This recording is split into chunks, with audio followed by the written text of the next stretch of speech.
नमस्कार दर्शक मित्रों, आज फिर एक बार हम सिर्फ न आपकी न हमारी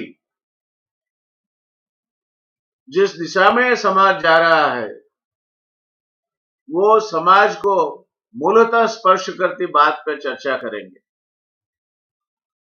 आप जैसे जानते हो अभी अभी ही हमारे देश ने चीन को पछाड़ के विश्व के एक नंबर के बस्ती वाले देश में स्थान ले लिया है। हम सबसे युवा देश है। हमारे सरेराश जो आयु है वो 30 साल है, 30 इयर्स। यानी इस देश में करीब करीब 70% की तादाद में हमारी पॉपुलेशन 40 साल से कम उम्र की है।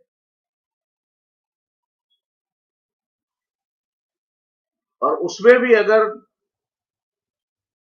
30 साल तक की उम्र की बात की जाए तो इससे करीब 40 से 50% लोगों को हम कवर करते हैं।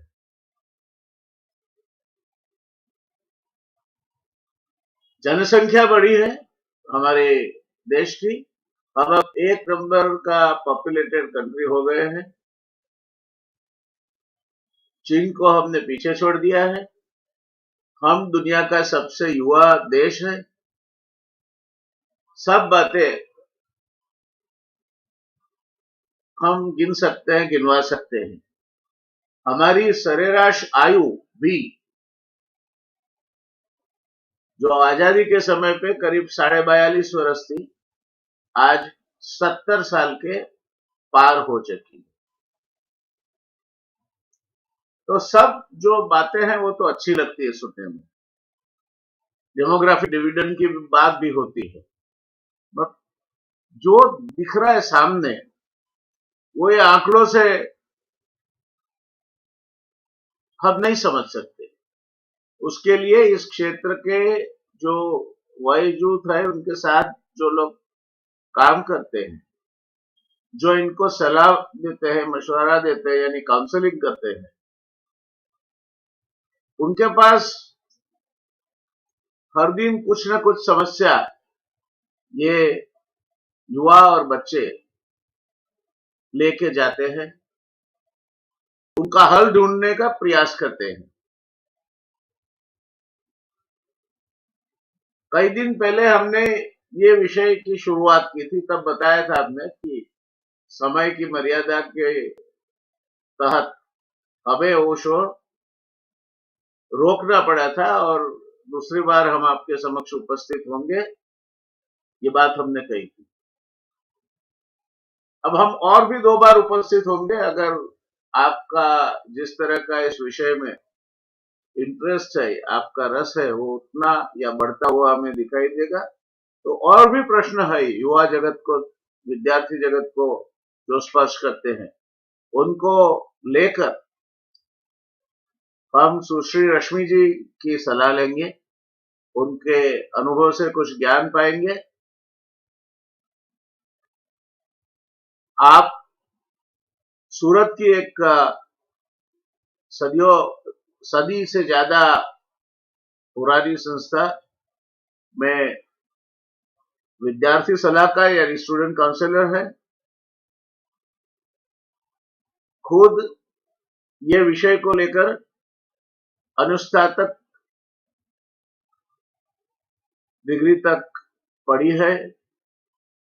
यही विषय को लेके, जैसे मैं समझता हूं, आने वाले समय में वो अपनी डॉक्टरेट भी करना चाह रही है, जिसकी जो रिसर्च हमें भी उपलब्ध होगी, समाज को भी उपयोगी होगी। तो प्रस्तुत करते हैं आपके सामने। इससे ज्यादा इंट्रोडक्शन की रश्मि जी के लिए कोई जरूरत नहीं। हम आपके सामने प्रस्तुत करते हैं सुश्री रश्मि झा, जो आज के डिस्कशन में हमारा सबका नमस्कार, स्वागत है आपका। नमस्ते सर, प्रणाम। जी प्रणाम। हमने गत समय जो चर्चा की, जी सर। जो फीडबैक हमें दर्शक मित्रों से मिला, वो एक कहता था कि वो और भी ज्ञान पिपासु हुए, उससे उन्हें और भी कुछ प्रश्न है और मार्गदर्शन चाहिए। हमने आपसे बात की और आज फिर से एक बार आपके माध्यम से हम दर्शक मित्रों के साथ बात करेंगे, चर्चा करेंगे। हम आपके अनुभव में से जो भी हमें मिलता है उदाहरण को लेकर, पर चिंता की बात एक ये है और रहनी चाहिए कि इस देश में हर रोज 35 सरेराश जो है विद्यार्थी अपघात कर लेते हैं। अब जो आयु ज्ञान पाने की है, जिस उम्र में खेलने कूदने की उम्र है, जिस उम्र में इनको उद्विग्न होने का कोई वजह नहीं होती, जिस उम्र में करीब करीब सबके सिर पे माँ बाप की छत्र छाया बनी होती है, उस उम्र में इस तरह का जो प्रतिभाव हमें मिल रहा है, मेरा प्रश्न है आपसे कि ये क्यों हो रहा है? हर रोज 35 विद्यार्थी सुसाइड करें, और वो तो पुराना एवरेज है। मैं मानता हूँ 2021 के आंकड़े हैं, हम 2023 में है, तो शायद 35 के बढ़ के 45 हुए होंगे, तो भी कोई आश्चर्य की बात नहीं है। और अक्सर इस तरह के डेटा अंडर रिपोर्टेड होते हैं, क्योंकि कई किस्से में ऐसा होता है कि फिर अकाल मृत्यु के बाद फैमिली भी इंटरेस्टेड नहीं होता है इसका पोस्टमार्टम वगैरह करने में, तो ये कुछ चर्चा करने के मूड में भी नहीं होते और चर्चा करते भी नहीं। ये सब हालात है, और हमारे पुलिस रिकॉर्ड भी उतने एक्यूरेटली नहीं मेंटेन होते कि हम उसको कुछ पा सके। तो क्या वजह है इसकी, जो हर हर साल इतने सारे विद्यार्थी सुसाइड करते हैं? हर दिन की उनकी औसत है 35 से ज्यादा। तो क्या वजह है? आप तो लोगों से बात करते रहते हैं इस बारे में। जी सर, सबसे पहले तो thank you so much sir कि आपने फिर से एक बार ये चर्चा जारी की। मैं आपकी विद्वता और आपके ज्ञान को प्रणाम करती हूँ।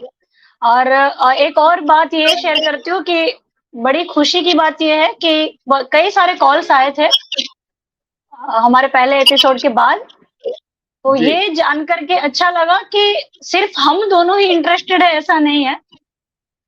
और पेरेंट्स भी इस बारे में सोचने तो लगे हैं। हमारा तो नहीं, कई हमारी जगह पहली कोशिश। मैं जहाँ भी कहीं कोई प्रोग्राम के तहत या ऐसे गया, और जी कार्यक्रम सर। का उल्लेख हो न हो, इसका जरूर होता है कि ये बच्चों वाली बात जो आपने कही वो सही में गंभीर है। तो ये बात आपकी सही है, आपको जो जी सर। अनुभव हुआ वही मेरा अनुभव है। ओह, थैंक यू। तो सर अभी कुछ दिन पहले है ना न्यूज़पेपर में अभी आया था और मीडिया पे भी बहुत ज्यादा आया कि एक स्टूडेंट्स ने सुसाइड किया, कमिट किया, और उसका जो लेटर था वो बहुत ज्यादा वायरल भी हुआ। होना भी चाहिए था, क्योंकि शायद इस ये चीजें हमें आने वाले भविष्य के लिए कुछ रुझान दे दे, एक नई सोच दे दे। और लेटर में इन शॉर्ट ये था कि उस बच्चे ने लिखा कि मुझे नहीं लगता है कि मेरी कोई अहमियत है घर में। ये ये जो एक बात थी, और लास्ट में उसने ये भी लिखा कि मैं किसी को जिम्मेदार नहीं मानता। मतलब अचानक से नहीं हुई थी ये घटना। ऐसी जो घटनाएं हैं ये सुसाइड की, अभी कुछ दिन पहले 19 अप्रैल के न्यूज़पेपर में एक था ये कि 5 साल में सिर्फ गुजरात की शैक्षणिक संस्थाओं की बात करें तो 3002 विद्यार्थियों ने या इससे जी, ज्यादा विद्यार्थियों ने सुसाइड कमिट किया है। जी। ये बहुत ही चौंका देने वाले आंकड़े हैं। पता नहीं हम न्यूज़ पढ़ने के बाद कितना इसका इफ़ेक्ट रहता है, कितना लोग सोचते हैं इस बारे में, और सोच करके पहली बात तो ये है कि सोचने के लिए उनके पास कौन-सी दिशा है। ये बहुत ही इम्पोर्टेंट है। ऐसा नहीं है कि पेरेंट्स को ये देख के फ़र्क नहीं पड़ता है। बीइंग अ काउंसलर जो मेरा एक्सपीरियंस है कि ऐसे न्यूज़ जो है वो पेरेंट्स इसे इग्नोर नहीं करते हैं। अफ़ेक्ट तो करता है उन्हें भी, पर मसला ये है कि उन्हें किस दिशा में करेगा। उन्हें ये नहीं पता है कि उन्हें किस दिशा में करना चाहिए।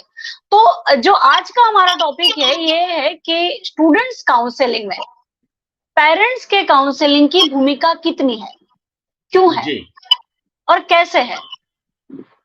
तो जो आपका सवाल था उसका रूट और यहाँ सॉरी मैं जाकर। आपको बीच में रोकता हूँ, मगर बहुत अहम बात कही आपने, जी। क्योंकि ये जो किस्सा आप बता रहे थे, वो लड़का आर्किटेक्ट होने जा रहा था, प्लानिंग एंड आर्किटेक्चर इंस्टीट्यूट में अभ्यास करता था। 2 भाई थे, उसको वर्कशॉप में काम करना था अपने पिताजी की, खुद का कुछ डेवलप करना था। तो घर में इनको गंभीरता से नहीं लिया जाता, अहमियत उसके बड़े भाई को ही दी जाती थी। उससे फिर कहीं ना कहीं ये डेवलप होता गया, होता गया, होता गया, और यहाँ तक कि वो लड़का लिखता है कि मैं नहीं मानता कि मैं आपकी कोई महत्वाकांक्षा पूरी कर सकूं, इसलिए मेरे लिए मर जाना ही ठीक है। तो ये तो आपने बिल्कुल अहम बात कही कि parents counselling is a must, क्योंकि अक्सर पेरेंट्स ही रिस्पॉन्सिबल होते हैं जब उनके बच्चे इस तरह का आत्मघाती कोई कदम उठाते हैं। जी सर, और बीइंग अ काउंसलर मैं ये तो नहीं कह सकती कि पेरेंट्स ही जिम्मेदार होते हैं, क्योंकि ये मेरा एक व्यावसायिक एथिक्स भी है। मैं ये नहीं, लेकिन मैं ये कहती हूँ कि पेरेंट्स की भूमिका बहुत इंपॉर्टेंट होती है किसी भी एज में। एक बच्चे के लिए, एक इंसान के लिए पेरेंट्स की भूमिका, फैमिली का जो एटमॉस्फेयर है, माहौल है, बहुत ज्यादा इंपॉर्टेंट होता है, बहुत ज्यादा इंपॉर्टेंट होता है। तो सीधे आज का जो मेन पॉइंट है कि एक तो ये होता है, पेरेंट्स को लगता है बेसिकली, और पेरेंट कहीं यहाँ पे कोई गलत नहीं है सर। जो पेरेंट्स भी हमने हमारे साथ अभी जुड़े हुए, उन्हें भी मैं कहूंगी कि पहले तो आप अपने दिमाग से बिल्कुल निकाल दीजिए कि आप कहीं गलत है, आपसे कोई गलती हुई है। नहीं, जब आप अवेयर ही नहीं है, मुझे कुछ पता ही नहीं है, मेरे पास ऑप्शन ही नहीं मुझे पता, तो मैं गलत हूँ सही हूँ ये जज करने का कोई मसला नहीं है। तो बात यह है कि पेरेंट्स की भूमिका कितनी, पेरेंट्स क्या करते हैं कि पेरेंट्स बहुत ज्यादा सोचते हैं अपने बच्चे के लिए। ये पहली चीज है सर, बहुत ज्यादा सोचते हैं, बहुत ज्यादा केयरिंग होते हैं। वो जहां खड़े हैं उस जगह से बहुत ज्यादा केयरिंग होते हैं। ये इंपॉर्टेंट है कि वो जहां खड़े हैं, उन्हें जो दिखाई दे रहा है, वो अपने पहलू से अपने बच्चे के लिए बहुत ज्यादा केयरिंग होते हैं, बहुत ज्यादा पजेसिव होते हैं, और बहुत कुछ खुद को साइड करके वो अपने बच्चे को देते रहते हैं या देने की कोशिश करते हैं। हर एक पेरेंट्स, उसकी दौड़ के एक मकसद रहता है कि मैं इतना कुछ उसे दे दूं। अब ऐसी जो सिचुएशन है, जैसे जैसे महंगाई बढ़ रही है, रुपए का भाव नीचे गिर रहा है, और जितने मार्केट जितना बड़ा हो रहा है, ये चीजें बहुत ज्यादा बदल रहा है, वक्त बदल रहा है, तो ये सोच भी बदल रही है, रफ्तार बदल रही है, बीमारियां नई नई आ रही है, जो नहीं जानी जाती थी वो सारी 5 साल में आ रही है। तो ऐसे में क्या होता है ना कि पेरेंट्स क्या सोचते हैं कि मेरे बच्चे को काउंसलिंग में भेजना है। पहली चीज उनकी आती है कि मैं चाहती हूँ या मैं चाहता हूँ कि मेरे बच्चे को आप काउंसलिंग सेशन दीजिए, मेरे बच्चे के लिए जरूरी है। एक्सेप्टेड, क्योंकि मैं हमेशा जानती रहती हूँ, मैं हमेशा अवेयर हूँ इस चीज से कि मैं एक काउंसलर हूँ, मैं एडवाइजर नहीं हूँ, मैं एक काउंसलर हूँ। तो मुझे जज नहीं करना है। मैं ये जानते, मुझे मेरा काम ये है, साइकोलॉजी ये सिखाता है कि आप पहले निरीक्षण कीजिए, फिर उसे समझिए, फिर उसे प्रिडिक्ट कीजिए, फिर उस पे कंट्रोल कर पाएंगे आप। तो जब पेरेंट्स ये कहते हैं तो मैं बच्चे के साथ डेफिनेटली बैठती हूँ, मैं उनसे सुनती भी हूँ। अब 1-2 सेशन के बाद क्या होता है कि पेरेंट्स को थोड़ा थोड़ा लगता है कि उनका बच्चा रिलैक्स हो रहा है, कुछ तो बदल रहा है, कुछ 1-2 चीज।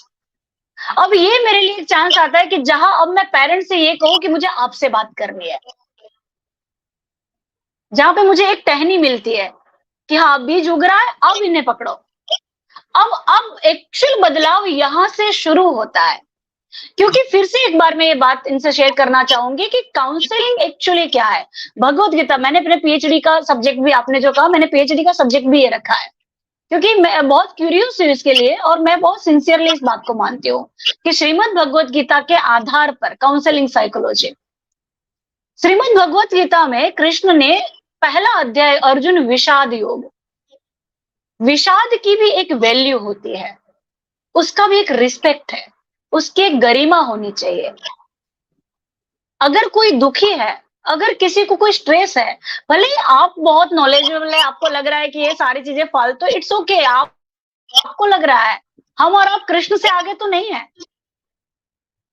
लेकिन पूरा पहला अध्याय 47 श्लोक विषाद सुना कृष्ण का, उसने सारे लॉजिक दिए कितने, जिसे अगर कोई और बोले तो हम क्या कहेंगे कि हमें सामने जवाब दे रहा है, बहुत जबान चलाता है, बहुत आईक्यू इसका बढ़ चुका है, हमें कम समझता है, इसका ईगो बहुत है, हम ये लोग जनरली ये सब करने लगते हैं। बट सबसे पहले काउंसलिंग विषाद को रिस्पेक्ट देने की बात बताती है कि उसे सुनिए कंसर्न ढंग से। आपका फिजिकल एक्सप्रेशन ये नहीं होना चाहिए कि अच्छा ये सब चीजें तो बहुत नॉमिनल है, ये सब मैं रोज सुनती हूँ, नहीं नहीं नहीं नहीं, ये हर चीज हर सेकंड इतना इंपॉर्टेंट है। तो सबसे पहले तो पेरेंट्स बहुत ज्यादा स्ट्रेस में है सर, हर एक को लगता है, क्योंकि ऐसी जब कोई घटना बनती है ना, पेरेंट्स ज्यादा स्ट्रेस में आ जाते हैं, क्योंकि अपने आप को बहुत गिल्ट में देखने लगते हैं बेचारे। और पेरेंट्स को हर कोई एडवाइस देता है। प्रॉब्लम ये है कि बाजू वाला जो बंदा है, अगर आपके घर में आपने बच्चे को मारा और बच्चा रो रहा है किसी भी वजह से, भले ना आपने एक चांटा हल्के से मारा, क्योंकि सर हम और आप तो उस जमाने में पले कि जहां पे किसी भी चीज के लिए एक चांटा, फिर अगर रो दिए तो चुप होने के लिए दूसरा चांटा, फिर उसमें कुछ नहीं बना तो तीसरा चांटा, और चांटे चांटे में यहाँ तक पहुंच गए थे। तो अगर कुछ ऐसे सिर्फ पेरेंट्स ने ना कहे तो बच्चे भी उस ट्रिक को यूज करते हैं कि पेरेंट्स के पास वक्त कम है, जल्दबाजी में उन्होंने टू द पॉइंट बात कही, बच्चे को कुछ और ज्यादा एंजाइटी आई, उसने चिल्लाना शुरू किया, पेरेंट्स ने अगर डांट दिया या फिर उम्र के हिसाब से एक तमाचा मार दिया, बच्चा रोने लगा तो तुरंत पड़ोसी आएगा पेरेंट्स को कहने के लिए कि हमने तो 4 बच्चे पाल लिए, किसी को आवाज सुनाई नहीं दी। अब इसका कोई प्रूफ नहीं है सर। पर ये जो स्ट्रेस आता है ना पेरेंट्स पे, बेचारे उनका वो टेंशन क्या होता है पता है? पेरेंट्स का टेंशन ये नहीं है कि बच्चे को ना मारो, पेरेंट्स का टेंशन ये है कि इसकी रोने की आवाज सुन के पड़ोसी मुझे एडवाइस देने ना आ जाए। समझने और सुनने में ये बात कितनी हल्की फुल्की लगती है, पर ये बहुत ज्यादा अफेक्ट कर रही है। और हर एक को एडवाइस देना, इतनी एडवाइस देनी है कि अगर एक यंग मम्मी है अपने 3-4 साल के बच्चे के साथ जा रही है बाजार में कहीं पे भी, क्योंकि घर पे कोई नहीं था और सब्जी लाने भी जरूरत थी, तो वो गई है, और बच्चा तो सीधी सी चीजें, कहीं पे कोई धक्का तो लगेगा, चलते चलते गिरेगा, ये उम्र है सीखने की। गिरा, अगर थोड़ी सी ये घुटने पे जब में धूल लग गई, घर आया तो थोड़ा अपनी दादी को देख के और इमोशनल हुआ, क्योंकि इमोशनल सपोर्ट मिला। जहां पर कोई सुनने वाला और पैम्परिंग करने वाला, वहीं पे हम रोते हैं। अब वो रोया, उसने बोला गिर गया था, अब उस दादी ने या उस मदर इन लॉ ने या उस मम्मी ने, बुजुर्ग ने उस यंग लेडी को डांटना शुरू कर दिया कि एक बच्चा नहीं संभाला जाता तुमसे, क्या ही फर्क पड़ता है, तुम जैसे पढ़े लिखे लोग, आज की जनरेशन, सिर्फ माँ बन जाना है तुम लोगों को, एक बच्चा नहीं संभलता, 3 साल के बच्चे को नहीं संभल, इतना ज्यादा शुरू होता है कि उस लेडी को, बेचारी को होता है कि मैंने क्या ही गलती कर दी। अब ऐसे में मैंने पेरेंट्स के साथ, जब मैं नर्सरी जूनियर सीनियर के पेरेंट्स के साथ बात कर रहे थे, तो मैंने उन्हें एक ट्रिक दी। मैंने उन्हें कहा कि अब आप क्या करना कि ऐसा कुछ होता है तो उस दिन आप सबसे अच्छा डिनर बनाना, और डिनर टेबल पे सब लोग बड़े आराम से बैठना।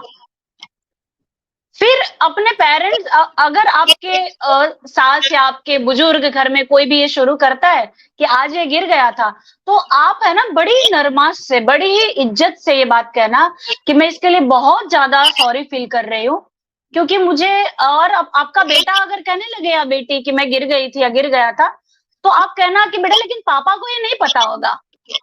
तो आपके हस्बैंड को बड़ा ही सरप्राइज होगा, वो पूछेंगे ऐसा क्यों बोल रहे हो, तो आप कहना अरे क्योंकि आप तो कभी नहीं गिरे थे ना, मम्मी को इतना अच्छा संभालने आता था, आपको पता ही नहीं होगा कि बच्चा कैसे गिरता है, मेरे से गलती बार बार होती है। अब ये सोचिए, कोई नई चीज है, बट ये सारी चीजें इतना ज्यादा पेरेंट्स बहुत ज्यादा कॉन्शियस हो चुके हैं। एक तो पड़ोस में अगर एक बच्चा उसने कोई मार्क्स ले लिया, तो अब उसके इतने ज्यादा ये होंगे, गुणगान गाए जाएंगे, सोशल मीडिया पे जूनियर सीनियर के बच्चे की मार्कशीट डाली जाती है सर। फर्क कुछ नहीं पड़ता, जिसका बच्चा नहीं ला रहा है ना उसकी पिटाई होती है, और पिटाई नहीं होती तो पेरेंट्स अंडर स्ट्रेस जा रहे हैं। जूनियर सीनियर के बच्चे के पेरेंट्स की हालत इतनी ज्यादा स्ट्रेस में है कि सबसे पहले पेरेंट्स के एक वजन से, वो जो एक शील्ड पहना जा चुका है, उसमें से बाहर निकालना एक बहुत ज्यादा इंपॉर्टेंट हो जाता है।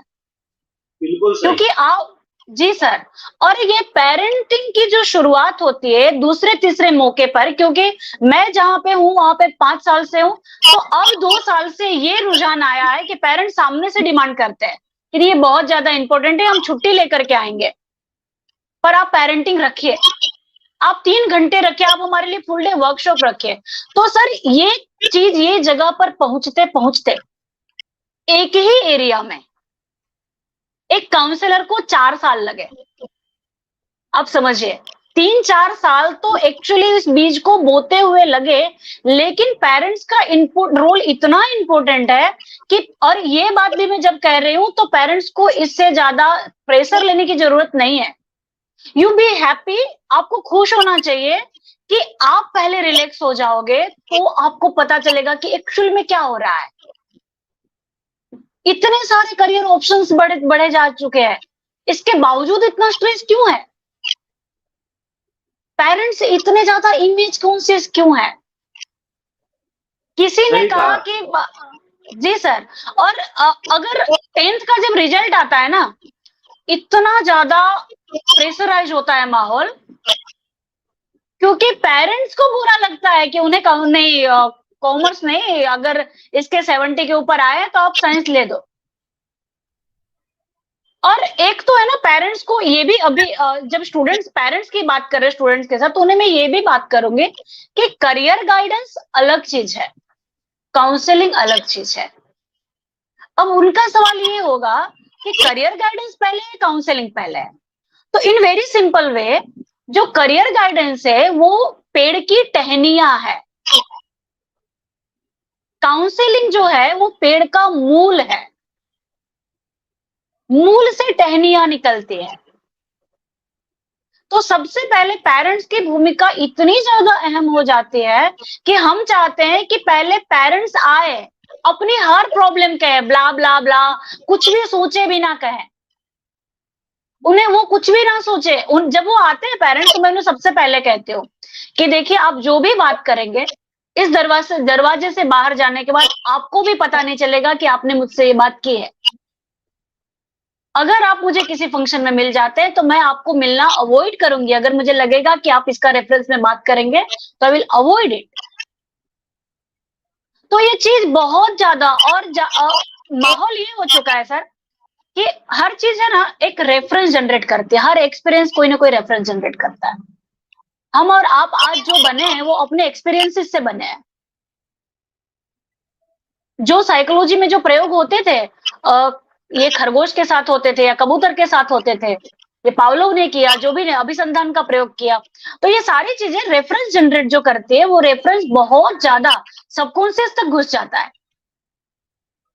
अब हुआ ये है कि आपने किसी दोस्त से बात की, आज आपकी बहुत अच्छी बन रही है, आपने बात की, कोई एक मोड़ पर आपके और उसके विचार नहीं मिले। हम तो सिर्फ आइडियोलॉजी की बातें लिखते हैं ना, एक्चुअल में तो हम इंडिविजुअली कुछ भी एक्सेप्ट करना हमारे लिए मुश्किल हो रहा है, खुद को एक्सेप्ट करना मुश्किल हो रहा है। सही है। तो उस पॉइंट पे जहां पे आपकी टसर हो गई, फिर आपकी वो बात आपको पता चलती है कि जो आपने बहुत ही कॉन्फिडेंशियल बात की थी, आज वो बात आपको 4 बंदा बता रहा है। अब इसमें हालत ये होती है कि आप तो गिल्ट में मर रहे हैं कि यार मैंने इसे कहा है क्यों। अब ये सारी चीजें सप्रेस हो रही है, पेरेंट्स दौड़ते हैं, उन्हें ये है कि कहीं कुछ चीज कम ना पड़ जाए बच्चे को, कहीं ऐसा ना हो कि बच्चे इस वजह से नहीं पढ़ पाए।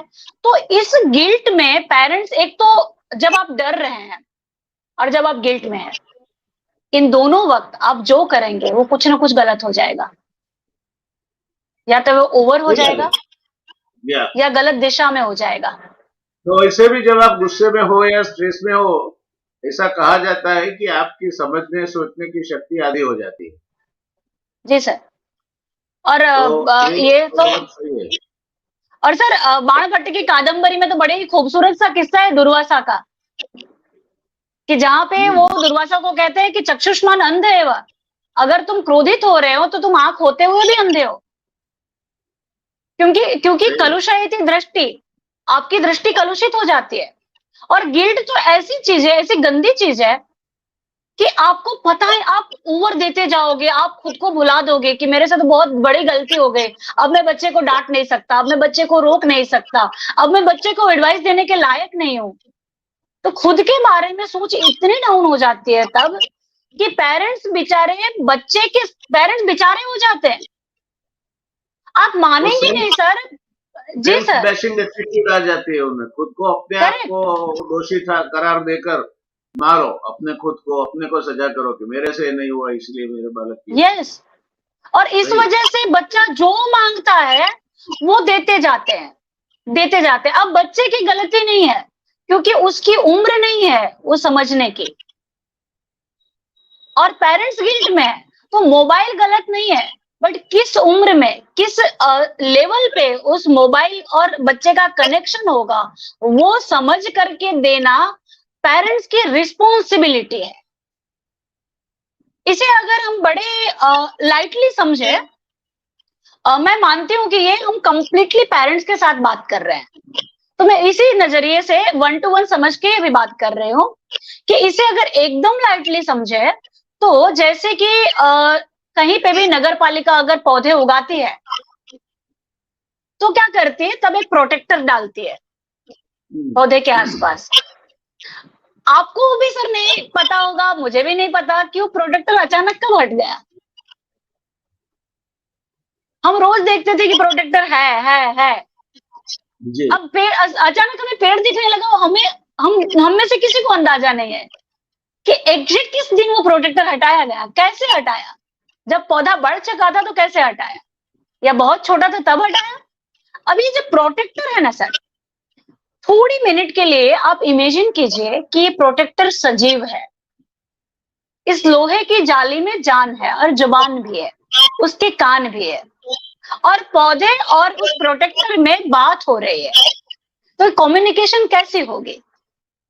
पौधे को बहुत ही गुस्सा आ रहा है इस प्रोटेक्टर पे कि ये मुझे बाहर नहीं निकलने दे रहा है, ये मुझे आजादी नहीं दे रहा है, ये मुझे ताजी हवा से इटखेलियां नहीं करने दे रहा है, ये क्यों मेरे आसपास पड़ा हुआ है और इसे कोई फर्क नहीं पड़ता, ये मुझे मेरी परवाह नहीं करता, मेरा दुश्मन है, इसी की वजह से मैं बंधा हुआ हूं।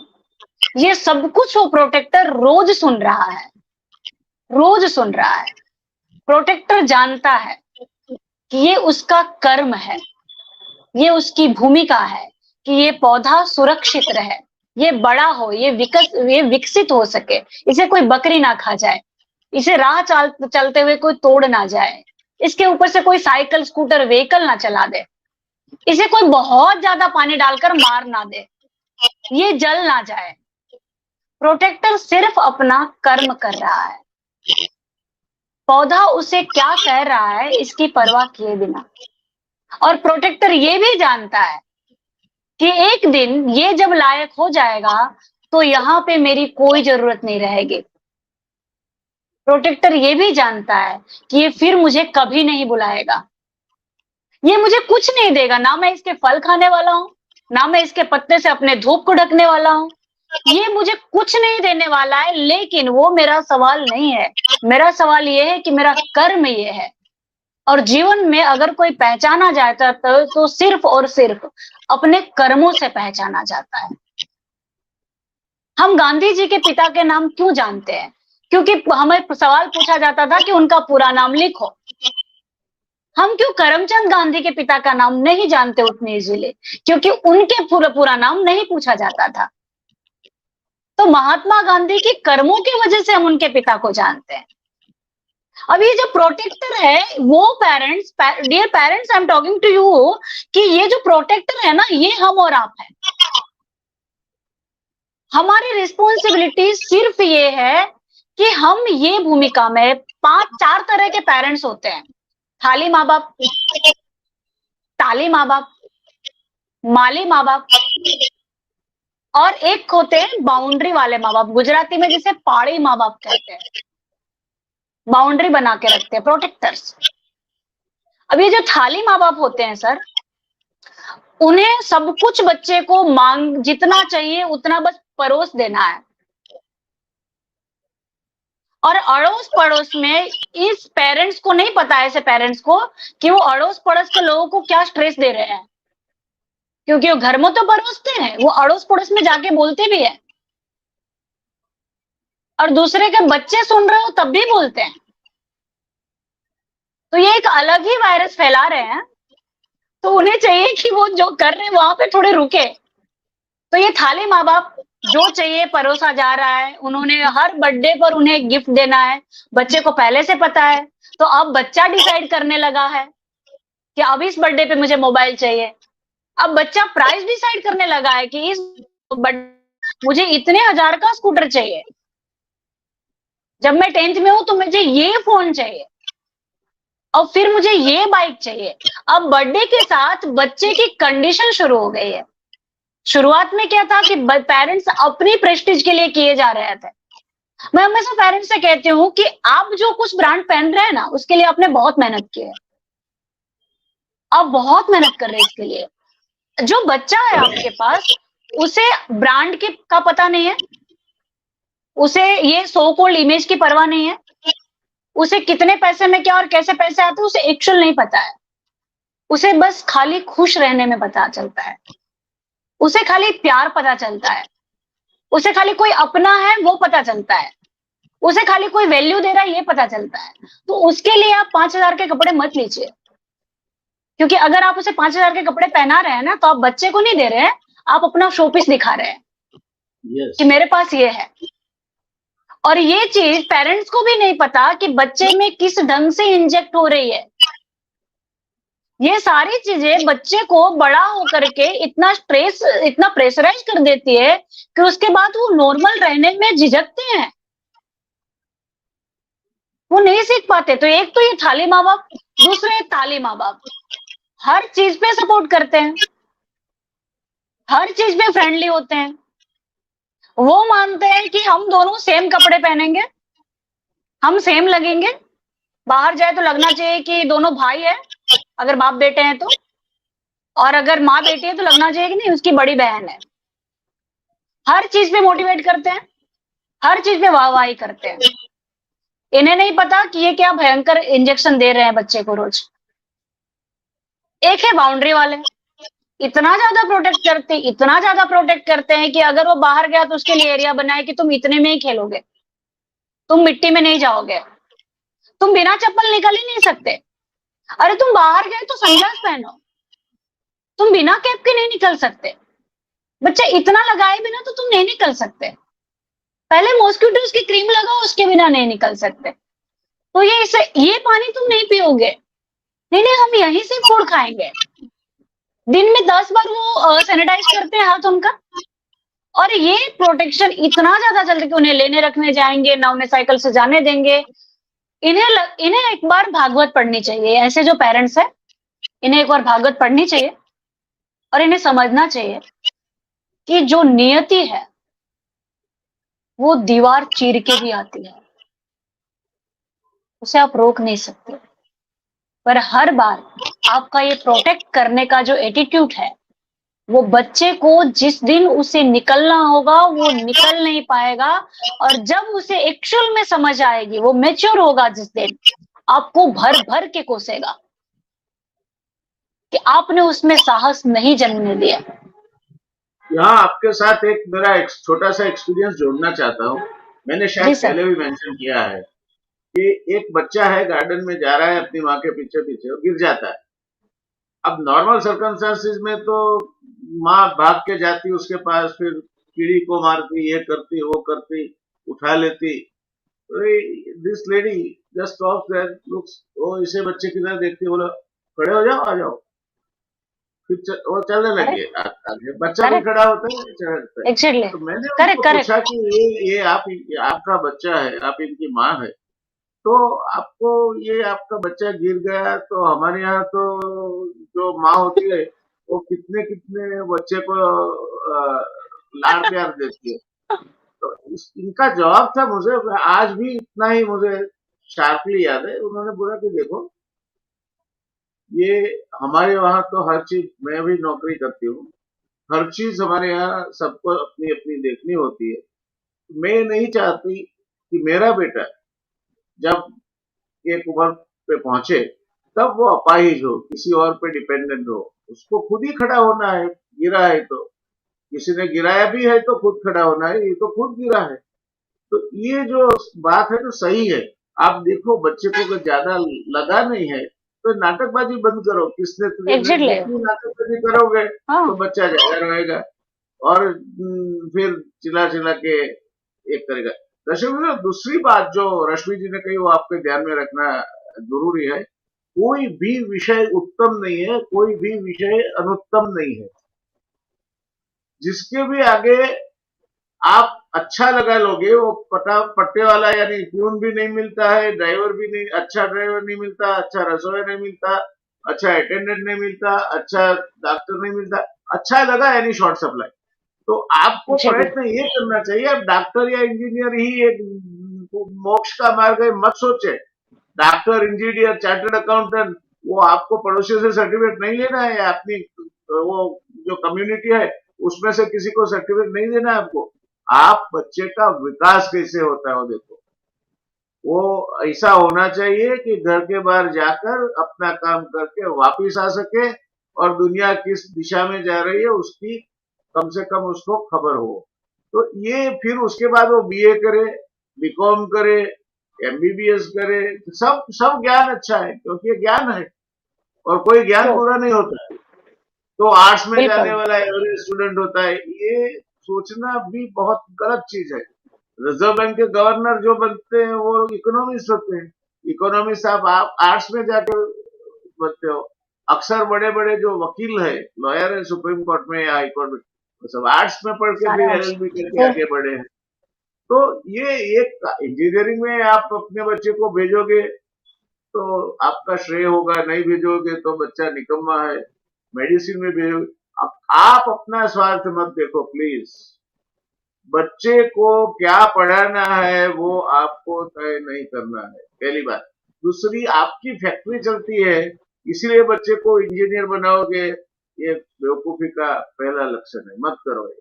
उसको पूछो कहाँ जाना है। मेरे एक डॉक्टर मित्र है, तीन पीढ़ी से डॉक्टरी चलती आती है उनकी। उनके दादाजी डॉक्टर थे, उनके पिताजी डॉक्टर थे और सब ए ग्रेड डॉक्टर्स। अब उनके बच्चे ने बोला कि मुझे तो जूलॉजी पढ़नी है।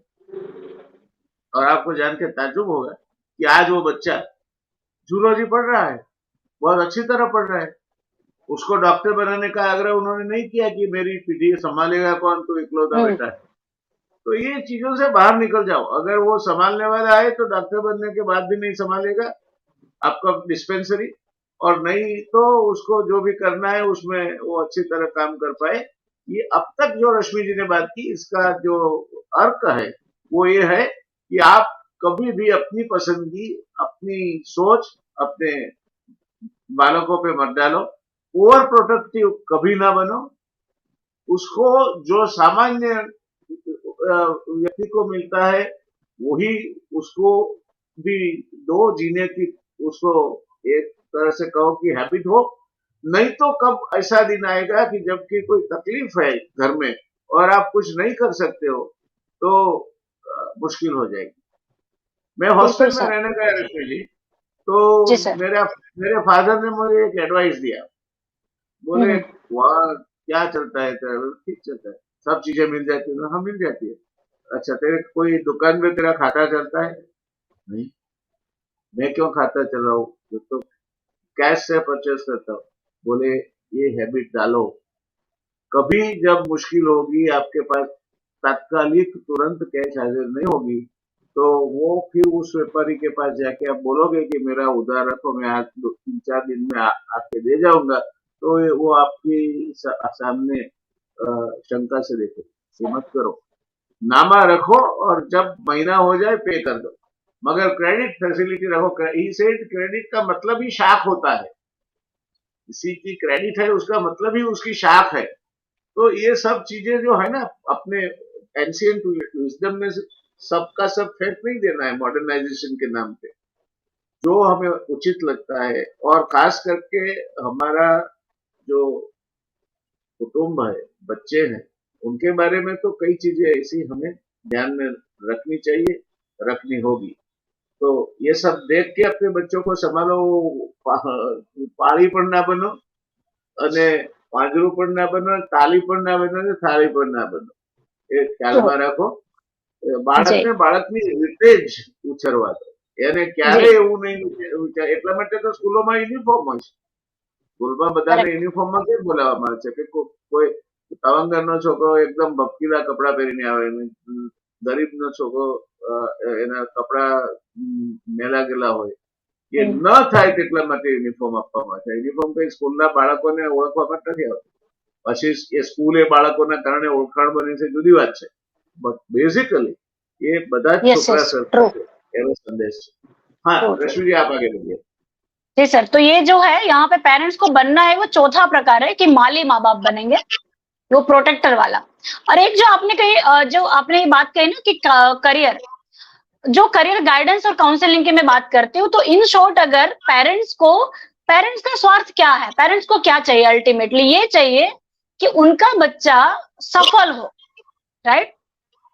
लंबे टाइम पर अगर देखें तो उनको भी चाहिए यही, पर वो इम्पेशेंट हो रहे हैं, उन्हें लगता है कि वो जो सोच रहे हैं वो सिक्योर आइडिया है, बच्चा जो सोच रहा है वो सिक्योर नहीं भी होगा, हो सकता है नहीं भी होगा, नॉट नेसेसरी कि क्या बनना है, उसे कौन सी डिग्री कौन सी लाइन में जाना है, नॉट श्योर, जरूरी नहीं है कि अभी से वो तय हो।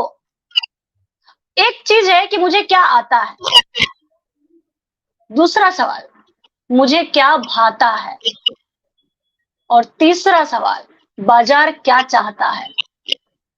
3 सवालों पे करियर की एक लाइन शुरू बड़े आराम से हो सकती है। मैं जब बच्चों के साथ बैठती हूँ, एक तो अपने यूनिफॉर्म की बहुत साइकोलॉजिकल चीज है, मैं तो वेकेशन में जब ट्रेनिंग बैच रखती हूँ तो मेरी कंडीशन रहती है कि बच्चा किसी भी स्कूल से होगा, जिस स्कूल से उसका यूनिफॉर्म में पहन के आएगा, भले ही कैंपस खाली है, और बच्चे आते हैं sir. I am so glad कि बड़ौदा, अहमदाबाद, भावनगर या जामनगर से भी अगर पेरेंट्स सूरत आए हैं ट्रेनिंग के लिए तो वो बच्चे की यूनिफॉर्म लेकर के आते हैं, क्योंकि अब वो यकीन करते हैं। यस सर, और ये क्योंकि अब उनका ये यकीन है कि इफ शी इज आस्किंग तो उसके पीछे पर्पस होगा। पर्पस यही है कि मेरा कोई भी बच्चा अपने आप को कम नहीं समझना चाहिए और कोई किसी पे हावी नहीं होना चाहिए। आपके कपड़े आपको आपके मूड को रिफ्लेक्ट करते हैं, कहीं कहीं अपलिफ्ट करते हैं। तो 3 चीजें कि मुझे क्या आता है, मुझे क्या भाता है, और बाजार क्या चाहता है। हो सकता है कि आप थोड़ा आगे चले के एक तो तीसरा एपिसोड जब हम सर करेंगे तो इस चीज पे भी करनी है बात कि कई बार पेरेंट्स ना अपने आप को फाइनेंशियली, जब उनकी कंडीशन उतनी स्ट्रांग नहीं होती जितनी लोगों को दिख रही है, तो भी उसके इफेक्ट भी बहुत ज्यादा आता है बच्चे पर ये हम तीसरे एपिसोड में रखेंगे, क्योंकि भी ये भी एक बहुत ही लंबी चर्चा है और बहुत ही गहरी चर्चा है। जी जी सर, बताना चाहती है, take your own time. Correct, ये इसके बाद कितना शो, तीसरा, चौथा, पांचवा, जी सर। जी सर, तो आज की जो बात है, फिर से मैं उसी पॉइंट पर आती हूँ कि पेरेंट्स के इम्पोर्टेंस ये है कि पहले तो पेरेंट्स रिलैक्स हो और एक्चुअल में रिलैक्स हो। काउंसलर आपको एडवाइस नहीं देता है खाली, एक जिसे हम कैथारसिस कहते हैं। आज तक सर ऐसा कभी नहीं हुआ कि मैं कोई स्क्रिप्ट बना के गई हूँ और मैंने वही बात वहां पे मैं कर पाई हूँ, नहीं। क्योंकि एक काउंसलिंग, एक तो ये सुनना जो है ना मेडिटेशन की तरह है, behind the screen, behind the scene. एक एज अ पब्लिक स्पीकर भी मैं खुद को, जब मैं पोडियम पे जाती हूँ, जब मैं माइक लेती हूँ, तो मैं उनसे पहले कहती हूँ कि एक शर्त कंपलसरी में फॉलो करूंगी, और वो ये है कि आप बोर होना शुरू करोगे उससे पहला मैं बोलना बंद कर दूंगी। तो ये क्या होता है कि एज अ पब्लिक स्पीकर भी कोई आपको 5 मिनट दे रहा है तो आपको कोई हक नहीं है कि आप उसके 5 मिनट को वेस्ट कर पाओ। बीइंग अ काउंसलर तो बिल्कुल लोग नहीं समझते। जी सर, इनके प्रोग्राम में लिखा है टॉपिक लिखा है, समय लिखा है, न तो टॉपिक पे बोलेंगे न तो समय मुताबिक बोलेंगे।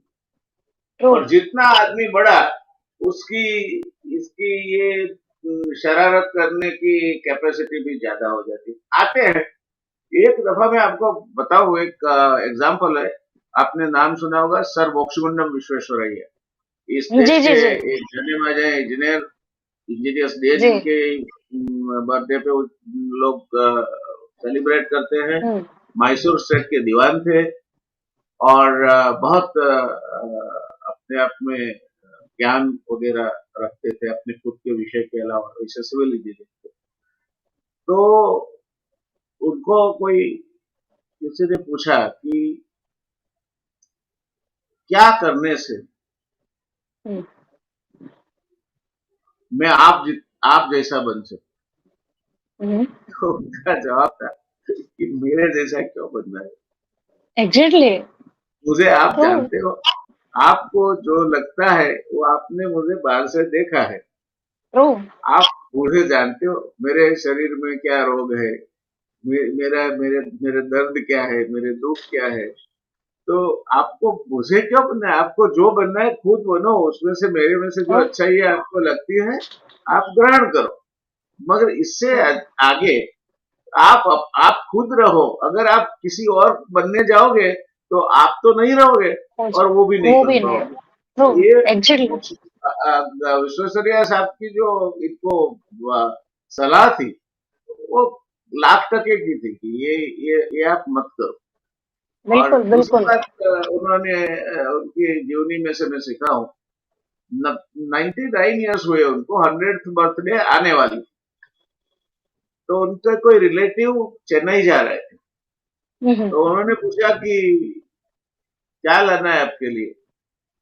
उनका जवाब था वेबस्टर की एक नई डिक्शनरी आई है तो मेरे लिए एक कॉपी ले आए। अब हाँ हाँ। ये जिस आदमी में स्पिरिट है वो आदमी न तो बोर होगा न बूढ़ा होगा। और नहीं, आज कभी नहीं दर्शक होगा। मित्रों, आज ही रिसर्च आई है, किसी को इंटरेस्ट है तो मुझे ईमेल भेज दे। मैंने उसका एक आर्टिकल भी लिखा है गुजराती में मेरे कॉलम के लिए। ब्रिटिश रिसर्चर की है कि अब जब लाइफ एक्सपेक्टेंसी यानी कि आपकी जो जीवन मर्यादा बढ़ी है, तब इंसान का बुढ़ापा 80 साल के बाद शुरू होता है। वो भी डिफर्ड हो गए। तो आप रिटायर हो गए, अरे बस हाँ। जिंदगी से सब खत्म हो गया, क्या है ये सब। जब तक जियो आप मजे से जियो। जाना है चले जाएंगे, उसमें कौन सी यहाँ हमारे लाइबिलिटीज खड़ी कर रखी है हमने, कोई पीछा करेगा हमारा। तो ये सब बिल्कुल। मत करो। आप न तो बालकों में अपनी महत्वाकांक्षा डालने का प्रयत्न करो, न तो आप बालक को किसी के जैसा बनने का या कॉपी करने का बोलो। एक बात रश्मि जी हमें याद रखनी चाहिए कि if a person acquires excellence in one compartment of life, it is always at the cost of some sacrifice in some other exactly. compartment of life। बिल्कुल मतलब होता है बिल्कुल। जैसे मित्रों कि अगर आप जीवन के एक खाने में अगर आप बहुत अच्छी तरक्की कर लेते हैं तो वो तो दिखती है, मगर ये तरक्की मुफ्त में नहीं आती। उसके लिए जीवन के कोई और खाने में बहुत सही। आपको भोग देना पड़ता है, बलिदान यस देना यस। पड़ता है। तो करेक्ट। ये बिल्कुल सब बिल्कुल। चीजें ख्याल रखो जब आप अपने अपने खुद की अपेक्षाएं रखते हो, बालक के पास से अपेक्षा रखते हो, किसी दोस्त के पास से अपेक्षा रखते हो। अपेक्षा जब तक हो सके रखो ही नहीं। मगर हम ट्रू। इंसान है तो हम हमेशा कहते हैं कि आशा के बिना तो जीवन निरर्थक है। तो होता रहता है। तो ये पर सर बातें आशा, पर सर आशा और अपेक्षा में फर्क है। सही है, आशा और मगर वो अपेक्षा में उनके लिए फर्क नहीं है। है। उनके लिए नहीं है वो। आप देखो गुजराती में प्रयोग भी वैसा करते हैं कि मारी तुम्हारी पासेથી आशा હતી। अब आशा का अर्थ होता है अपेक्षा। હવે હું મળવા अच्छा। આવ્યો ને ओके ओके। હવે ચાનું પણ नहीं पूछे। ये दुखी होने की चीज है। तो आप बिल्कुल सही बता रही थी कि आप जरा सोचो समझो। Rome was not built in a day. एक रात में सब कुछ नहीं हो जाएगा। आपको पहले ट्रेन योरसेल्फ। खुद को सीखना आसान है किसी और को सिखाना मुश्किल है, क्योंकि आपका जो ज्ञान है वो किसी और के दिमाग में डालना है। तो आप अगर कॉम्पिटेंट नहीं हो, आप सक्षम नहीं हो, तो अगले वाला को आप पढ़ाने की जगह तकलीफ कर दोगे उसके लिए। ये सब सोचो समझो। और आज के युग में फायदा ये है कि there is explosion of knowledge, ज्ञान मिलता है। इसके लिए कोई ऋषि मुनि को दूर दूर से ढूंढ के उसके आश्रम में जाने की जरूरत नहीं, संचित ज्ञान है। और हर रोज क्या होता है उसका ज्ञान भी है। तो आप कभी भी ये मत सोचो कि किसी के रोल मॉडल, किसी के मॉडल पे आपके बच्चे का उछेर हो। हाँ, उसमें जो कोई वस्तु है, देखो कैसे रहते हैं, इनकी बात करने की दब दब देखो, खड़े रहने की, चलने की। तो ये इनकी जो अच्छी बातें हैं आप बता सकते हो, मगर विथ क्लैरिटी कि हर आदमी की अपनी अपनी विशेषताएं होती है। इनकी ये है, इसमें से जो अच्छा लगे ग्रहण करो, नहीं अच्छा लगता है आगे बढ़ो। तो ये बात भी जरूरी समझनी चाहिए। तो आप कह रहे थे कि ये जो पेरेंट्स है वो शायद ओवर कैरिंग होते हैं। जी सर, और एक तो ओवर केयरिंग भी होते हैं, और इम्पोर्टेंट क्या है सर कि सबसे अच्छा है ना, पेरेंट्स अगर अपने लिए शर्ट खरीदने में शर्म नहीं करते, अगर अपने लिए ज्वेलरी खरीदने में शर्म नहीं करते, अगर खुद डॉक्टर के पास जाने में नहीं झिझकते, तो पेरेंटिंग की ना सर कोई डिग्री नहीं होती हमारे यहाँ, राइट। और ये एक ऐसी पोस्ट है कि जिसपे से कोई भी बच्चा अपने पेरेंट्स को कभी भी फायर नहीं करता नौकरी में सर। तो मेरी उम्र होगी 35, लेकिन बीइंग अ पेरेंट्स मेरी उम्र 6 साल ही है। तो आई एम ऑल्सो लर्नर। जिनका बच्चा 16 साल का, 20 साल का है, तो उनकी उम्र 20 साल ही है। दूसरी चीज कि हम सब कुछ तो नहीं कर पाते हैं ना। हम डेयरी में जाकर के फर्नीचर की एक्सपेक्टेशन नहीं रखते। कोई कहेगा, अगर कोई किसी को आपने देखा कि डेयरी वाले से सोफा मांग रहा है, तो आप कहेंगे कितना मूर्ख है, ऐसा बिल्कुल समझ में नहीं आती। आप कपड़े वाले के यहाँ जाके डेयरी प्रोडक्ट नहीं मांगते। आपको लगेगा अगर यार बुद्धि हो गया, जाओ ना, बगल में है वहां पे जाके मांगो। स्टॉक मार्केट में जाके कोई फल खरीदने नहीं बैठता। कोई मेकअप ब्यूटी पार्लर सैलून में जाके कोई वहां पे नई सब्जियां नहीं ऑर्डर करता। कोई रेस्टोरेंट में जाकर के कपड़े नहीं खरीदने की डिमांड करता। तो और बिल्कुल ये सही बात चीज है। अगर जी सर, मैं बहुत ही सिंपल लैंग्वेज में बात कर रही हूँ, क्योंकि मैंने नहीं, देखा कि आप अगर हर चीज के लिए हम हर जगह जाते हैं, तो एक काउंसलर जो है ना, हो सकता है कि वो बहुत सारी चीजों में आपसे कमजोर हो, लेकिन ये एक चीज में ही वो परफेक्ट है, तो आप उसके पास से वो चीज ले लो। क्यों आपको खुद ही सब कुछ बनना है? पेरेंट्स क्या करते हैं, टीचर भी वही बनेंगे, प्रिंसिपल भी वही बनेंगे, काउंसलर भी वही बनेंगे, मोटिवेटर भी वही बनेंगे, हर चीज वही बनेंगे। और इसके सिवाय किसी की वाइफ की जवाबदारी तो उनकी ऑलरेडी है, किसी के हस्बैंड की रिस्पॉन्सिबिलिटी ऑलरेडी है, किसी की वो डॉटर इन लॉ है, किसी की वो डॉटर है, किसी की पड़ोसी है, किसी की मामी है, किसी की मौसी है, किसी के चाचा है। तो ऑलरेडी इतना सारा लोड था, अब उस पे से काउंसलर, मोटिवेटर सब कुछ बन चुके, तो एक बार में आप कितने काम करेंगे? सीधी सी डेलीगेशन चीज होता है, नहीं सर। नहीं हो पाएगा डेलीगेशन ना जो सर। होना चाहिए वो तो होता नहीं। नहीं हो पाएगा। मैं एक दो चीज बना लूं, लेकिन मैं मानूंगी कि मैं मिशलिन स्टार का अवार्ड मुझे ही मिले, इतनी मैं मास्टर शेफ बन जाऊं, तो कोई चीज, मेरी मेन चीज छूट जाएगी। इट्स ओके, मेरी हॉबी है, छुट्टी के दिन मैं बना लूं, मुझे खिलाना पसंद है, लेकिन मैं सब कुछ नहीं बन सकती। Why I should try? मैं करती नहीं हूँ कोशिश। तो ये एक चीज के पेरेंट्स को मदद ले लेनी चाहिए। और हर एक काउंसलर से रिक्वेस्ट है कि हम, ऐसा नहीं होता कि 5-10 मिनट में कोई बात कर ले आपसे। पहला एपिसोड तो सर एक्चुअल लिसनिंग में जाता है, वो विषाद योग ही चलता है। आप तो संस्कृत की विदुषी है। आप तो बताती है कभी भी, शायद सुना, आपने सुना है शनैर्विद्या शनैः द्रव्यम। तो पहले इनको इस श्लोक से शुरुआत शनि करो शनि कि इसका ये गुजराती है। हर एक साथ एक सबका सब खाने बैठोगे तो नहीं होगा। पर ये पेरेंट्स आपने को तो बहुत सब कुछ लेना ही नहीं चाहिए सर, क्योंकि देखिए ना, जब आप कमा रहे हैं, right, you are earning well, तो यू फोकस ऑन अर्निंग। कोई और आपको काउंसलिंग का सेशन देगा ना, लीजिए, बहुत ही अच्छा लगेगा। सच में बहुत अच्छा लगता है सर, जब भी पेरेंट्स आते हैं ना काउंसलिंग सेशन में, आई मस्ट टेल यू कि इतने रिलैक्स होकर के जाते हैं। वो देख करके मुझे खुशी होती है कि चलो। और काउंसलिंग में सर इतनी एनर्जी लगती है, इतनी एनर्जी लगती है। बाहर से जिसे नहीं पता है ना, उन्हें लगेगा कि इन लोगों को क्या है यार, बैठ करके सुनना है, इनको अच्छे से पेमेंट मिल रहा है। नहीं, ऐसा नहीं होता है। एक काउंसलिंग ये आपको 1 घंटा जो पूरा होता है ना, ऐसा लगेगा कि आपके शरीर से पूरी एनर्जी निकल के आप एग्जॉस्ट हो चुके हो। मैं हर काउंसलिंग सेशन के बाद खाती हूँ, क्योंकि बिल्कुल ये सही है मैडम, बहुत ये बहुत आपसे इंपॉर्टेंट है मिलके सर। ऐसा नहीं है, क्योंकि जी sir. Ultimately it is the game which is played more here rather than anywhere else. तो थका यस। देती है। और सर काउंसलिंग के बाद है ना, किसी भी, मैंने ये बहुत बार ये एक्सपीरियंस किया है कि अगर पहली बार काउंसलिंग में कोई आए, जैसे कि हम पेरेंटिंग रखते हैं, तो हमारे 200-300 पेरेंट्स साथ में होते हैं। तो जो एक बार तो क्या किस्सा हुआ था, बड़े मजेदार हुआ था एक किस्सा। ऐसे किस्से बहुत बार होते हैं और मुझे ऐसे किस्सों में बहुत मजा आता है। तो मैं बैठी थी, वो पहली बार पेरेंट्स आए थे, उनका बच्चा 10th में था। तो वो डेफिनेटली कोई बिजनेसमैन होंगे।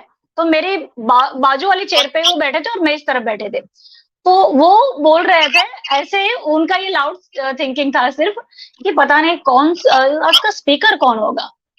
और मैं बाजू में ही बैठे थे, आई वाज जस्ट लिसनिंग कि पता नहीं स्पीकर कौन होगा। और ये इतना टाइम जो आज 1.5 घंटे का रखा है, तो कोई 1.5 घंटे कैसे कोई सुनेगा, और कोई क्या ही बोले। और मैं बाजू में ही बैठी थी, उन्हें नहीं पता था।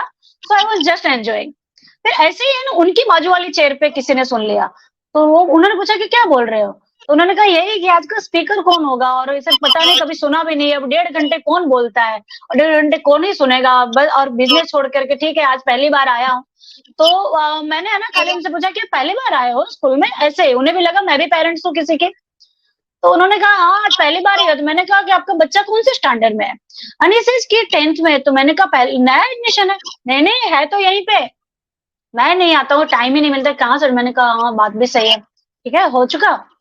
अब जब स्टेज पे इंट्रोड्यूस किया, तो मैं स्टेज पे गई, और वो पेरेंट्स मुझे ऐसे देख रहे हैं, मैंने उनके सामने बिल्कुल नहीं देखा ये। और मुझे पक्का यकीन था कि 1.5 घंटे के बाद he will come to me. मुझे यकीन था इस पे, क्योंकि मुझे मुझ पे भरोसा था, और मुझे इस नेचर के वेवलेंथ पे भरोसा था।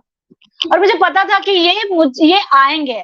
और धीरे धीरे मैंने 5-10 मिनट में उनकी आंखों में बदलाव देखा। जब 1.5 घंटा पूरा हुआ, तो वो मुझे कहने आए कि मैडम आपने बताया नहीं कि आप स्पीकर हो। तो मैंने कहा मुझे भी मजा आ रहा था। मैं कहती कि मैं स्पीकर हूं, तो आपको लगता है कि ये इतनी उम्र में क्या ही बोलने वाली होगी। उन्होंने मुझे कहा कि मैडम आई रिक्वेस्ट यू कि आप 3 घंटे का रखिए, 1-1.5 घंटे का मत रखिए, और मैं छुट्टी लेकर के आऊंगा। तो सर एक बार पेरेंट्स आ जाते हैं ना, तो मुझे पता है कि जब वो आते हैं, ये जो आपने कहा ना शनै विद्या, मैं बीइंग अ काउंसलर क्यों पेरेंट्स को नहीं कह पाती हूँ। मैं जब प्रवचन में होती हूँ भागवत या भगवत गीता के, तब मैं उस वक्ता के रूप में ये बात कह पाती हूँ। बीइंग अ काउंसलर, क्योंकि मेरे पास जो पेरेंट्स आते हैं ना सर, ऑलरेडी हर कोशिशों के बाद आते हैं, उनका ये लास्ट ऑप्शन होता है। और मैं जानती रहती हूँ इस चीज को कि मेरी रिस्पॉन्सिबिलिटी ज्यादा है अगर मैं लास्ट ऑप्शन हूं तो। अगर मैं उन्हें ये कहूं, अभी भी जो सुन रहे हैं कि धीरे धीरे होगा, वो पहले उन्हें ये होगा कि मैडम कितना टाइम लगेगा। तो आई एम टेलिंग यू कि पहले यू विल फील हैप्पी, आप खुश होंगे, आपका कचरा निकलता ही जाएगा। और जहां पे जिंदगी के 30-35-40 साल निकल चुके हैं, अगर 6 महीने में आपकी जिंदगी नई शुरू हो जाती है, ये कौन सा लंबा टाइम है। अगर 1 महीना आराम कर लिया, खेल लिया होता, तो आपको क्या ही फर्क पड़ता। अगर आपकी मम्मी ने आपको 1 साल लेट जूनियर नर्सरी में एडमिशन दिया होता, आपको क्या ही फर्क पड़ता आज। तो जब मेरे बच्चे के एडमिशन की बात थी ना, तो उसकी 20 जून उसकी बर्थ डेट है। मुझे बहुत सारे लोगों ने कहा कि मैडम आप डेट चेंज करवा लीजिए ना 20 दिन के लिए, और या फिर आप कोशिश कीजिए आप यहीं पे हो, प्रिंसिपल दे देंगे आपको। मैंने कहा कि चलो प्रिंसिपल दे देंगे अभी, 1% चांस है, क्योंकि इस रूल्स में ये लिखा है कि ये पर्सन टू पर्सन डिफर करेगा कि इसके एक्सेप्टेंस मिले या कि ना मिले, नई नीति के हिसाब से। अगर 10th के उस टाइम पे आज से 10 साल बाद अगर सब कुछ कंप्यूटराइज रहा, ये नियम निकल गया, तो जो बच्चा 9-10 तक रैंकर होके जा रहा है, उसे उस दिन पता चला कि उसकी माँ ने 20 दिन का जो किया था, उस बखेड़े में वो अभी नीचे डाउन हो रहा है, तो उसका डिप्रेशन कौन झेलेगा? उससे बेटर है कि कोविड भी चल रहा है, मैं इसे 1 साल और खेलने दूंगी। तुम खेलो नाना नानी के साथ, खेलो तुम अपनी मौसी के साथ, तुम जिंदगी के मजे ले लो दोस्त। मैं क्योंकि सही है, दैट अगर is the correct. Exactly sir. और सबसे ज्यादा last but not the list आज के सेशन के लिए, क्योंकि हम टाइम को बहुत इज्जत देते हैं, क्योंकि कृष्ण ने स्वयं कहा है कि मैं स्वयं काल हूँ, वो स्वयं वक्त है। तो पेरेंट्स के लिए कि पेरेंट्स आपका इम्पोर्टेंस बहुत है, लेकिन प्रेशराइज आप हो इस तरीके से नहीं। इसलिए है क्योंकि आप इम्पोर्टेंस हैं, आप इम्पोर्टेंट हैं, इसलिए आपको इम्पोर्टेंस है। और एक चीज हम सबको समझना चाहिए, जो मैं खुद भी रोज खुद को भी कहती हूँ, कि मेरे बच्चे जो बच्चे हैं वो वाया हमारे आते हैं, हमसे ही नहीं आते। वाया आना और वहां से आना, दोनों में फर्क है। हम कहते हैं कि अंगूर वाया वहां से आए हैं, स्ट्रॉबेरी वहां से वाया आई है, वहीं से आई है ऐसा नहीं है। तो अगर बच्चा, अगर आपको लग रहा है ना कि मैं बहुत, अगर आपको कोई सुना रहा है कि आपका बच्चे से ये गलती की यार, या फिर इसने आपकी नहीं सुनी, तो आपकी गलती हर वक्त जरूरी नहीं है। तो आप अपने आप को बहुत ज्यादा गिल्ट में मत रखिए। जहां से हम देखने की शुरुआत करते हैं वहां से कीजिए।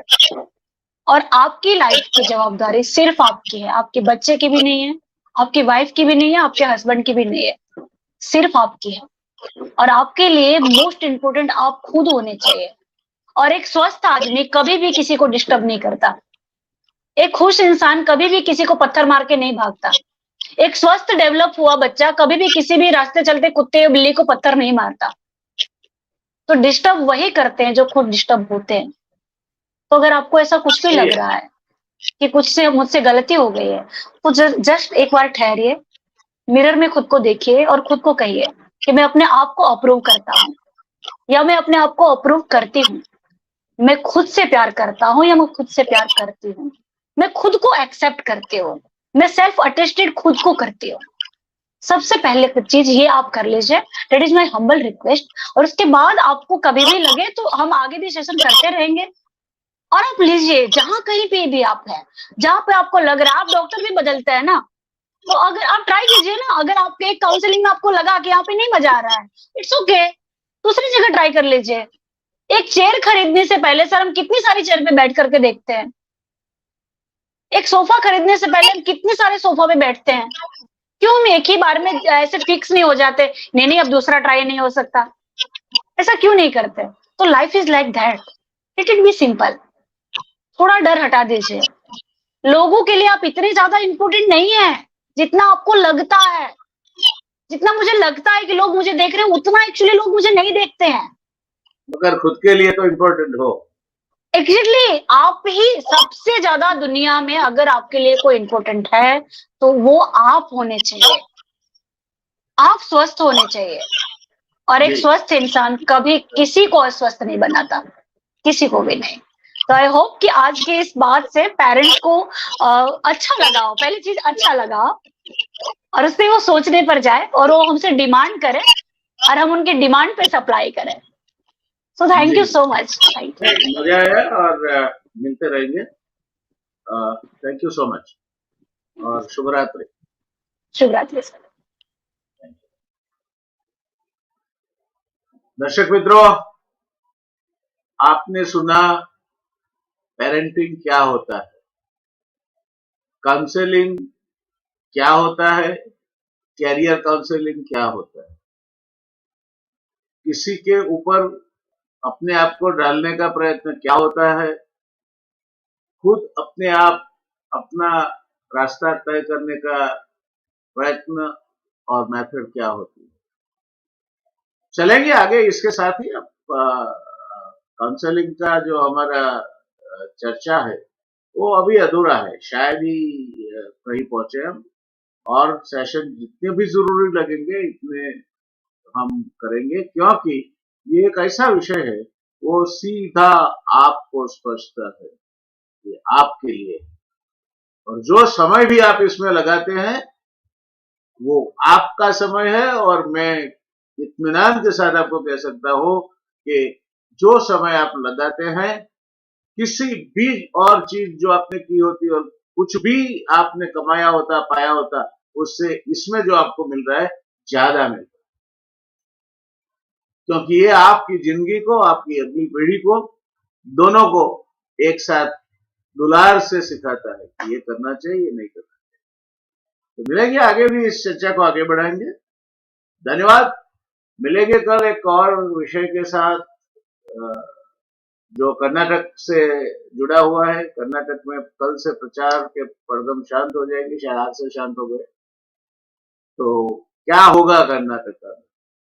एक बाजू कोई कह रहा है कि बजरंग बली की जय, और दूसरी बाजू कोई कह रहा है कि हम हनुमान जी के मंदिर बनाएंगे, जितने आपने सोचे भी नहीं होंगे। तो ये कर्नाटक में जो चुनाव है किसके बीच हो रहे, और अगर हम परिपक्व लोकशाही व्यवस्था है, कौन सी लोकशाही की बात करते हैं हम? विश्व के सामने अगर हम बिल्कुल आंख में आंख मिलाकर बात करना चाहते हैं, तो क्या आप अपनी आस्था पे चुनाव लड़ोगे?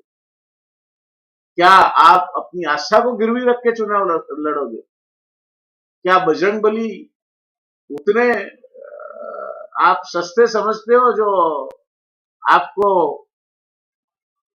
मिले और आपके चुनाव के लिए काम करे? मगर लोग करते हैं, क्योंकि हम ईश्वर और इलेक्शन के बीच का भेद नहीं समझते। कल हम समझाएंगे, हो मजा आएगा। कल के जो हमारे गेस्ट भी है, डॉक्टर हेमंत पुरोहित, जाने माने टेलीविजन के सीनियर एंकर रहने के बाद वो अब अपनी खुद की कंसल्टेंसी और पढ़ाने लिखाने का काम खुद देख रहे हैं। तो मिलेंगे हेमंत भाई के साथ, मजा आएगा। मत चूकना ये शो। मिलते हैं कल। धन्यवाद। शुभ रात्रि।